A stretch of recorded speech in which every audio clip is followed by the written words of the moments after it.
La scuola è denigrata da molti, però è comunque fondamentale per la nostra crescita e è un passo importante.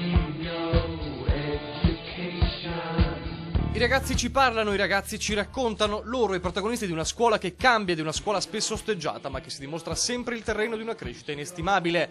I ragazzi ci parlano e lo fanno anche con gli SMS, come quello di Sara Pallaro, la giovane studentessa del liceo scientifico Giorgione di Castelfranco, che ha vinto la 10ª edizione del premio Russello Parole in Viaggio, proprio nella categoria SMS, con questo messaggio. Sono a scuola anche se vorrei evadere.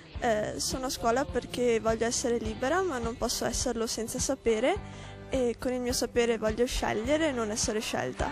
A Fanzolo di Vedelago, cerimonia di premiazione del concorso dedicato allo scrittore Antonio Russello e che ogni anno permette ai giovani di esprimersi su un tema del loro complesso universo. Quest'anno un argomento forte: odio la scuola, viva la scuola, due facce di un rapporto intenso consumato ogni giorno. 5 ragazzi premiati per i loro SMS, mezzo di espressione che non può essere trattato con superficialità. Io chiederei ad esempio a tutti gli insegnanti, rispetto a questa generazione che è dei nativi digitali, come mai di mattina i ragazzi siano tutti di carta e di pomeriggio quando vanno a casa si trasformino e devono essere completamente digitali. Io cercherei di far comunicare questi due mondi.